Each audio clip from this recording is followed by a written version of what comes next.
lot of utility, a lot of variety, and yeah, I mean, to sit here and think that when we started it that we'd be able to acquire him was we'd be lying to you.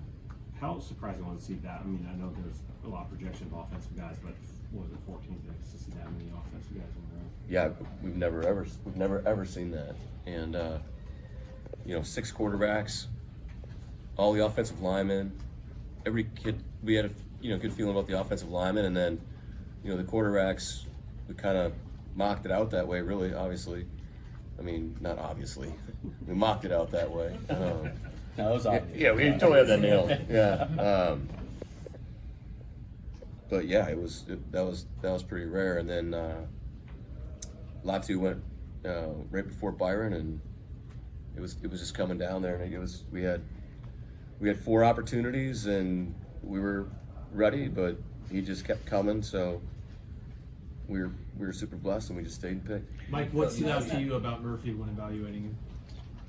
There's a lot. He just plays our style of football, really. I mean, and he's so talented.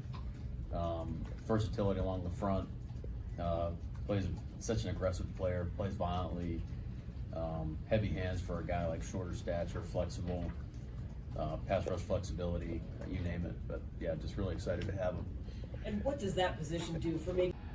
Hi, Greg Bell, the News Tribune, here at the Seahawks Virginia Mason Athletics Center after day 1 of the 2024 NFL Draft. Well, the Seahawks didn't trade down, as we all thought they would.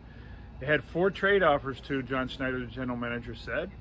He declined all of them. Why? Because an unprecedented run on offensive players, all offensive, the 14 picks in the draft, pushed all the defensive players that the Seahawks didn't think they would be available at 16 to them.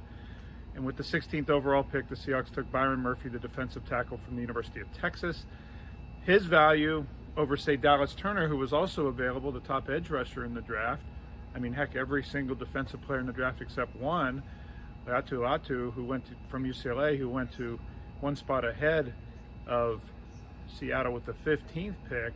So the Seahawks had the board of the entire defensive draft minus Latu, but the reason they picked Murphy over, say, Dallas Turner, the edge rusher from Alabama, stopping the run. That is job 1 for new coach Mike Macdonald. Seattle had the 31st ranked run defense last year. It's a large reason they were 30th ranked overall. It's the reason the Seahawks got absolutely steamrolled by the Seahawks on New Year's Eve to be pretty much officially eliminated from the playoffs with next to last game of the season, and it's why Pete Carroll's no longer the coach and Macdonald is.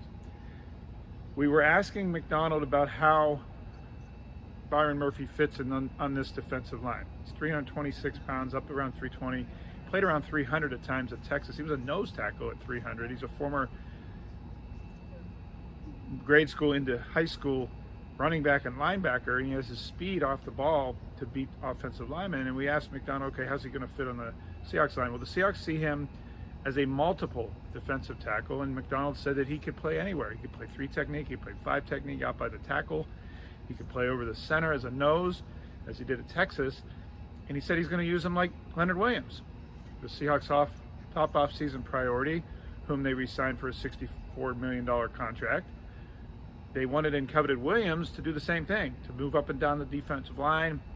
The idea is that with Murphy and now Williams on that defensive front and Jaron Reed at the center at nose tackle, that offenses don't know where they're coming from, Macdonald said. Make them guess. The disguise was a big reason why Macdonald's defenses with the Baltimore Ravens last year was number 1 in the NFL in points allowed, number 1 in sacks, number 1 in turnovers created, the first NFL team to do that in a single season. And that's already what he's indicating he wants to do with the Seahawks on the defensive line. It's why they didn't take Troy Fatana, who was also available to them, the tackle from the University of Washington, whom the Seahawks were really keenly interested in.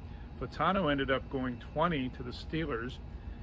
If the Seahawks had traded down, it would have been interesting to see how far they would have gone down and perhaps still tried to get Fatano. Turner, by the way, went a pick after the Seahawks at 17 to Minnesota. So the emphasis on run defense is why Byron Murphy was here. Murphy's from the Dallas area. He tonight had a draft party at the downtown Dallas Statler Hotel, a historic hotel downtown in Dallas in his hometown. 300 to 400 people were there, he said. That's the largest gathering I can remember asking a player what his draft party size was. And he said to me that his mother and father are his heroes. He said his father, Byron Sr., and his mother, Seneca, raised he and his 3 brothers and found a way to make ends meet, as he said. Put it all together to provide for them. Tonight, he said, was a hugely special moment for his parents, for him to be able to provide for his parents in the $1 million contracts. He's on track. He's going to get as the 16th pick in this draft. John Schneider said he had really good offers to trade, as I mentioned, and didn't use them. And that means right now he's sitting at 81 in the 3rd round. He's not going to pick from 16 to 81. He didn't appreciate us bringing that up to him when he talked at the end of the 1st round today. That doesn't mean the Seahawks will trade it. The next pick will necessarily be 81, and they'll be completely shut out of the 2nd round.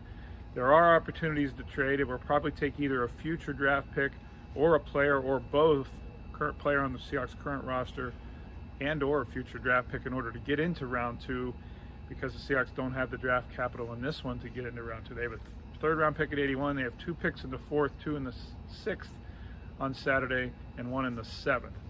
I wouldn't completely rule out a trade of the Seahawks to get them in the 2nd round on Friday, but they're probably going to have to take a guy off the roster to do it.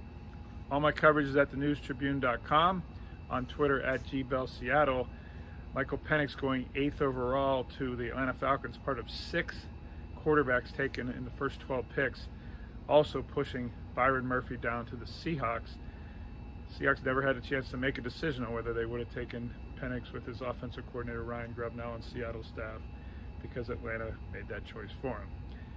All my coverage again at thenewstribune.com, on Twitter at GBellSeattle. Thanks for watching. As they say, I'll be here all weekend.